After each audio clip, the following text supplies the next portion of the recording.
आप अपनी स्टडी को कैसे इंप्रूव कर सकते हो। ठीक है, इसके लिए आपको जो है 5 पॉइंट आपको जिन पर आपको फोकस करना है, अमल करना है। सबसे पहला पॉइंट है आप टेक ए ब्रेक।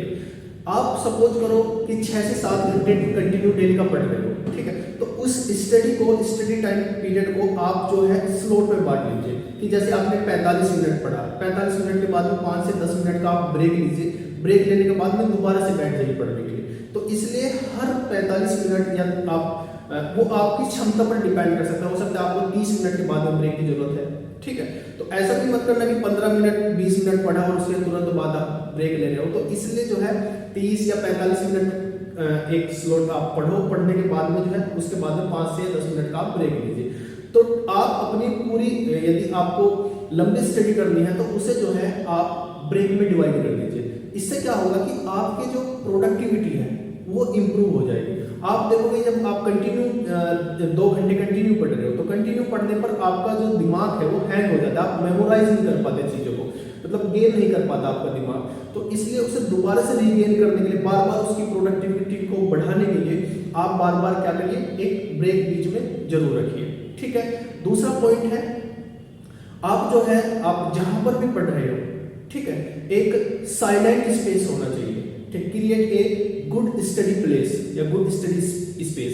आप जहां पर पढ़ रहे हो साइलेंट होना चाहिए, कोई भी डिस्टरबेंस आपके आसपास नहीं होना चाहिए। यदि आप ऑनलाइन नहीं पढ़ रहे, ऑफलाइन पढ़ रहे हो तो आप जो है अपने फोन को भी क्या करिए, साइलेंट करके या कैसे भी दूसरे रूम में रख सकते हो, दूर रखिए। ठीक है, कोई भी डिस्टरबेंस आपके आसपास नहीं होना चाहिए जिससे आपका फोकस जो है डिस्टर्ब हो। ठीक है, तीसरा है टेक ए गुड स्लीप। आप जो है कभी भी अपनी नींद को स्किप मत कीजिए। आप सोचोगे कि 2 से 3 घंटे सोने के बाद में मैं अपने माइंड को उस अच्छी प्रोडक्टिविटी के साथ में जो है काम करा दूंगा, नहीं, ऐसा नहीं हो सकता।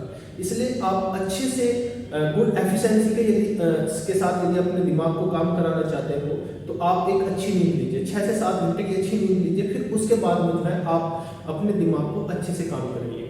ठीक है, नंबर 3 है आपका learn the concept not a fact. कभी भी जैसे आप कोई टॉपिक पढ़ रहे हो, उस टॉपिक के ऐसा नहीं कि आप जो है फैक्ट्स जो है आप रट के जो है वो टॉपिक आप तैयार कर रहे हो, नहीं, उसके कॉन्सेप्ट को जानने की कोशिश करिए।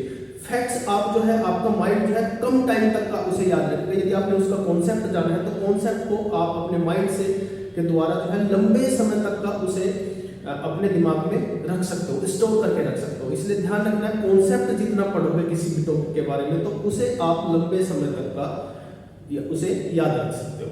ठीक है फ्रेंड्स, नेक्स्ट है आपका रिवीजन। 5th पॉइंट है आपका रिवीजन। तो रिवीजन आप कंटिन्यू रखिए। आप ऐसा नहीं कर सकते कि आप पढ़ते पढ़ते जा रहे हो, ठीक है, और पीछे का जो है आपका पूरा का पूरा ऑल क्लियर होता जा रहा है, नहीं। आप जो है यदि आप पढ़ रहे हो तो उसका बार बार रिवीजन होना चाहिए।